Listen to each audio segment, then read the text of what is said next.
प्यारे बच्चों, आज मैं आपको पढ़ाऊंगा क्लास 10th का फिजिक्स का चैप्टर प्रकाश का परावर्तन और अपवर्तन। ये पाठ नंबर फिजिक्स जो विज्ञानी किताब है उसमें 9 है। पाठ का नाम है प्रकाश का परावर्तन और अपवर्तन।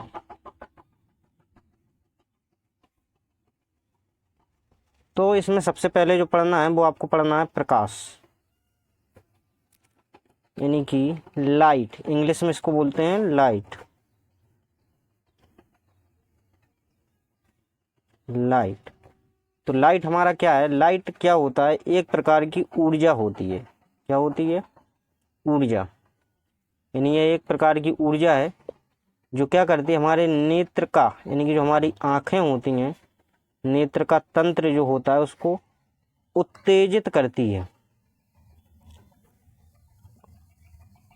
उत्तेजित करने का कार्य करती है, जिससे हमें कोई भी वस्तु दिखाई देती है। जिससे कोई भी वस्तु हमें क्या होती है? दिखाई देती है। दिखाई देती है।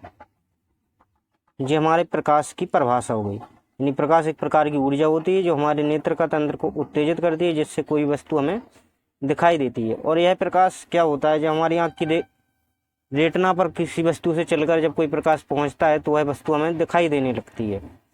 अब इसी तरह से प्रकाश के कुछ गुण होते हैं। प्रकाश के गुण या विशेषताएं। विशेषताएं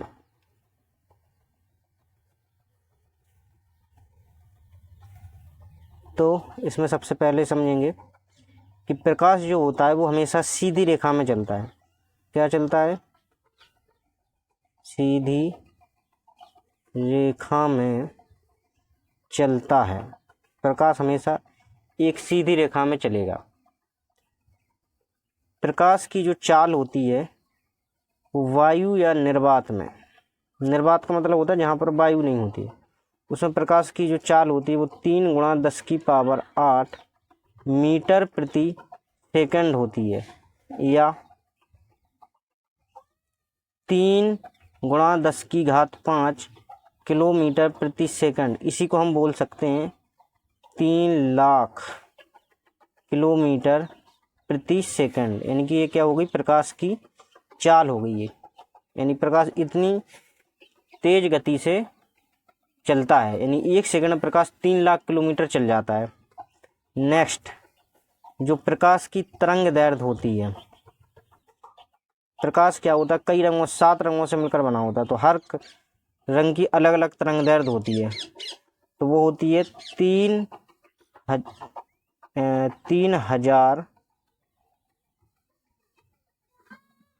3900 एंगस्ट्राम से लेकर 7800 एंगस्ट्राम तक होती है।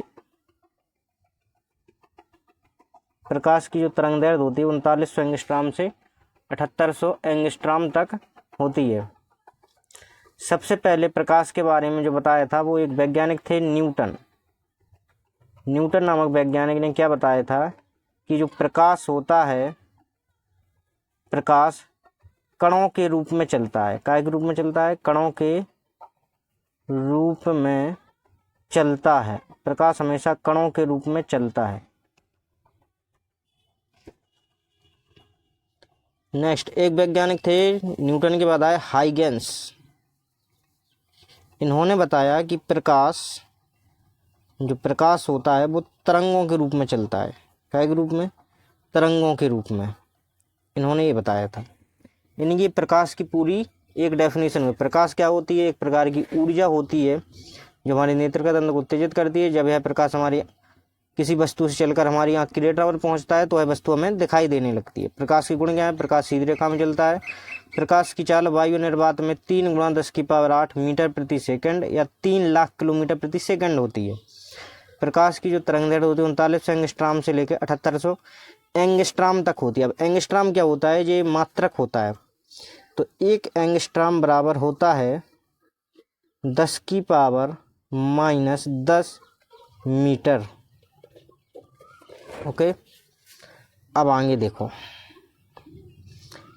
अब इसके बाद आपकी किताब में है दीप्त वस्तुएं, लुमिनियस थिंग्स।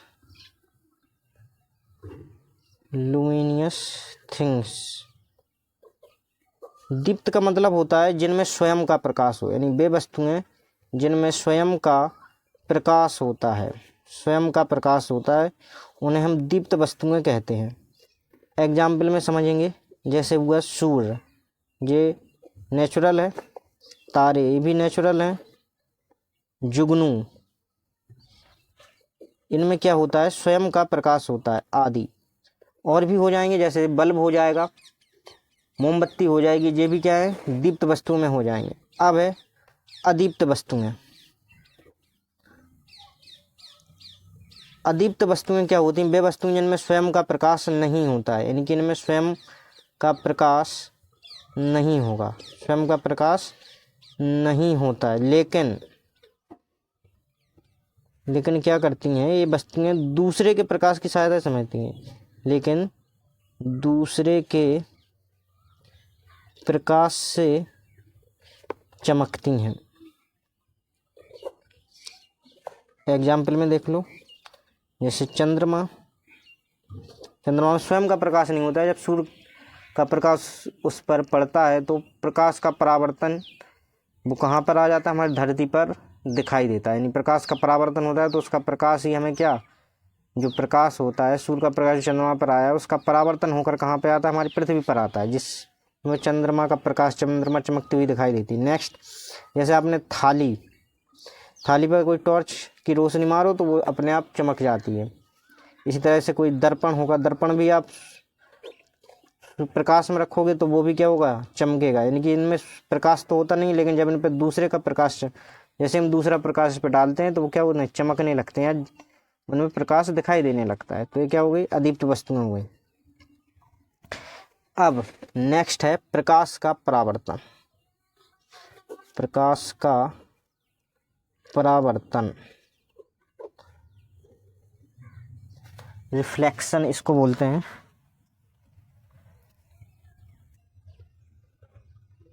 तो प्रकाश का परावर्तन क्या होता है, जैसे कोई ये प्रकाश की किरण है, इसको मान लो पहला माध्यम, अब ये परावर्तक पृष्ठ है, ये मान लो दूसरा माध्यम है कोई, यानी ऊपर है हमारा विरल माध्यम और नीचे कोई है सघन माध्यम। तो क्या होगा, जब कोई प्रकाशीय किरण पहले माध्यम से चलकर दूसरे माध्यम के पृष्ठ, अब दूसरा माध्यम का जो पृष्ठ है वो चमकीला होना चाहिए या फिर समतल होना चाहिए, तो जब वो चमकीला और समतल होगा तो उससे क्या होगी, प्रकाशीय किरण जब पहले माध्यम से आएगी वो दूसरे माध्यम के पृष्ठ से केवल टकराएगी, और टकरा कर क्या होगा, वापस फिर से पहले माध्यम में लौट जाएगी, तो यह घटना कहलाएगी प्रकाश का परावर्तन। परावर्तन का मतलब होता है लौटना। तो जब कोई प्रकाशीय किरण एक माध्यम से चलकर दूसरे माध्यम के पृष्ठ से टकराकर वापस पहले माध्यम में लौट जाती है तो यह घटना प्रकाश का परावर्तन कहलाती है। सभी को समझ में आ गया होगा। अब जो प्रकाशीय किरण आ रही है पहले माध्यम से चलकर जो आई है उसको बोलते हैं आपतित किरण। क्या बोलते हैं? आपतित किरण। और जब ये पृष्ठ से टकराई और टकराकर जब ये वापसी हुई तो उस किरण को बोला हमने परावर्तित किरण। क्या बोला? परावर्तित किरण। तो आपतित किरण क्या हुई? जो प्रकाशीय किरण पहले माध्यम से चलकर आ रही थी तो उसको हमने कहा आपतित किरण, और जब वह प्रकाशीय किरण टकराई दूसरे माध्यम के पृष्ठ से और टकराकर जब वापस हो गई तो उसको हमने क्या कहा? परावर्तित किरण। ठीक है। अब एक जो है अभिलंब, हाँ, और इसके बाद है अभिलंब। अभिलंब क्या होता है?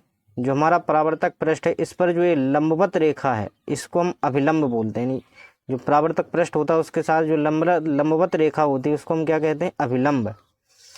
अभिलंब और आपतित किरण के बीच जो कोण बनता है उसे कहते हैं आपतन कोण। क्या बोलते हैं? आपतन कोण। यानी अभिलंब ये है और ये आपतित किरण, इसके बीच में जो कोण बन रहा है इसे आपतन कोण कहते हैं। अभिलंब और परावर्तित किरण के बीच जो कोण बनता है उसे परावर्तन कोण कहते हैं। अभिलंब और परावर्तित किरण के मध्य बनने वाले कोण को परावर्तन कोण कहते हैं। आपतित किरण, परावर्तित किरण और अभिलंब जिस जगह पर होते हैं, यानी जो हमारा परावर्तक पृष्ठ है जहाँ पर ये तीनों चीज़ें होती हैं, उस बिंदु को हम बोलते हैं आपतन बिंदु। क्या बोलते हैं? आपतन बिंदु। ठीक है। अब इसके बाद क्या होता है, हमारे कुछ नियम होते हैं प्रकाश के परावर्तन के। तो प्रकाश के परावर्तन के कुछ नियम होते हैं, केवल 2 नियम होते हैं। 2 नियम क्या होते हैं इसमें? जो प्रथम नियम होता है, प्रथम नियम क्या होता है कि आपतन कोण, इसको हम आई से प्रदर्शित करते हैं, व परावर्तन कोण,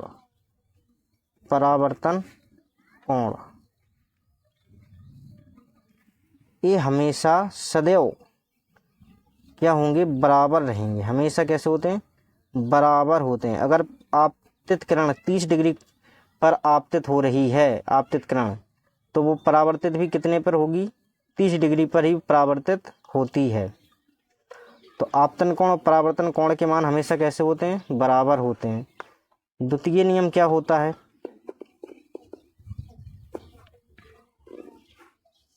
द्वितीय नियम समझ लो, जो हमारी आपतित किरण है, परावर्तित किरण है और आपतन बिंदु पर अभिलंब है, आपतन बिंदु पर अभिलंब, तीनों चीजें एक ही तल में होती हैं। तीनों एक ही तल में होते हैं।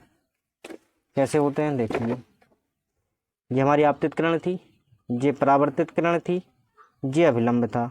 आपतित किरण, परावर्तित किरण और अभिलंब तीनों एक ही जगह पर मिल रहे हैं, तो एक ही तल पर हैं। तो आपतित किरण, परावर्तित किरण, आपतन बिंदु पर अभिलंब तीनों एक ही तल में होते हैं। अब इसके बाद कुछ परावर्तन के प्रकार होते हैं, उनको और देखते हैं। इसके बाद ये टॉपिक खत्म करेंगे। परावर्तन के प्रकार, तो 2 प्रकार का परावर्तन होता है। एक होता है नियमित परावर्तन, नियमित परावर्तन, और दूसरा होता है अनियमित परावर्तन, अनियमित परावर्तन।